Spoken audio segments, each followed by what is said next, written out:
High guys, welcome to our channel ইউনিকটেকজনবেড। ইউনিকটেকজনবেডের পক্ষ থেকে জানাই সবাইকে আন্তরিক শুভেচ্ছা এবং অভিনন্দন।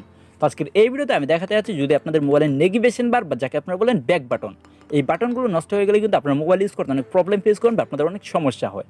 তাই আপনাদের কথা মাথায় রেখে ইউনিকটেকজনবেডের পক্ষ থেকে একটা ইউনিক ট্রিক্স নিয়ে এসেছি, যে ট্রিক্সটা ইউজ করলে আপনাদের মোবাইলের ব্যাক বাটন নষ্ট হওয়া সত্ত্বেও আপনারা আপনাদের মোবাইলটাকে আগের মতো সহজে ইউজ করতে পারবেন। তো সময় নষ্ট না করে এখন এই ভিডিওটি শুরু করা যাক। আর ভিডিওটি শুরু করার আগে আপনি যদি এখন আমাদের ইউনিকটেকজনবেড চ্যানেলটিকে সাবস্ক্রাইব করে না থাকেন, তাহলে এখনই আমাদের ইউনিকটেকজনবেড চ্যানেলটিকে সাবস্ক্রাইব করুন এবং পরবর্তী আর আপডেটের জন্য পাশে থাকা বেল আইকনটি বাজিয়ে দিন।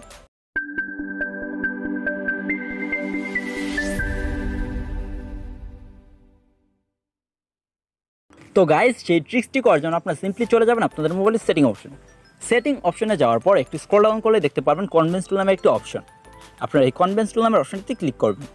কনভেন্স টুল নামের অপশনটি ক্লিক করার পর আপনার দ্বিতীয় একটি অপশন দেখতে পারবেন অ্যাসিস্টিভ বল। এই যে এখানে দেখতে পাচ্ছেন অ্যাসিস্টিভ বল, এই অ্যাসিস্টিভ বল নামের অপশনটিতে ক্লিক করবেন।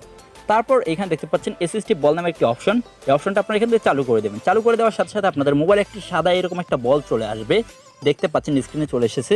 তো এইটার কিন্তু এখানে গাইডটা দেওয়া রয়েছে। ওয়ান ট্যাপ করলে এটা ব্যাকে নিয়ে যাবে, ডাবল ট্যাপ করলে আপনাদেরকে মাল্টিটাস্কিংটা দেখাবে, আর টাচ অ্যান্ড হোল্ড করলে আপনাদেরকে সরাসরি হোমে নিয়ে যাবে। তো এখানে আপনাদেরকে করে দেখাই, যদি আপনি আমি যদি এই বলটার উপরে একটা ক্লিক করি, দেখতে পাচ্ছেন আমাকে কিন্তু ব্যাকে নিয়ে গেছে। আমি যদি এটার উপর যদি প্রেস করে ধরে থাকি তাহলে কিন্তু আমাকে ব্যাকে নিয়ে গেছে একদম হোমে। আর আমি যদি এটার উপর দুইটা ক্লিক করি একসাথে তাহলে কিন্তু আমার মাল্টিটাস্কিং করে দেখাচ্ছে। তো গাইস, আপনি যদি আজকের এই ট্রিক্সটি ইউজ করেন তাহলে আপনাদের মোবাইলের ব্যাক বাটন যদি নষ্টও থাকে তাহলে আপনি আপনাদের মোবাইলটাকে আগের মতো খুব সহজেই ইউজ করতে পারবেন। তো আশা করি ভিডিওটি ভালো লেগেছে, আর ভিডিওটি যদি ভালো লাগে তাহলে অবশ্যই ভিডিওতে একটি লাইক, কমেন্ট এবং শেয়ার করবেন। ধন্যবাদ সবাইকে এতক্ষণ সাথে থাকার জন্য। খুদা হাফেজ।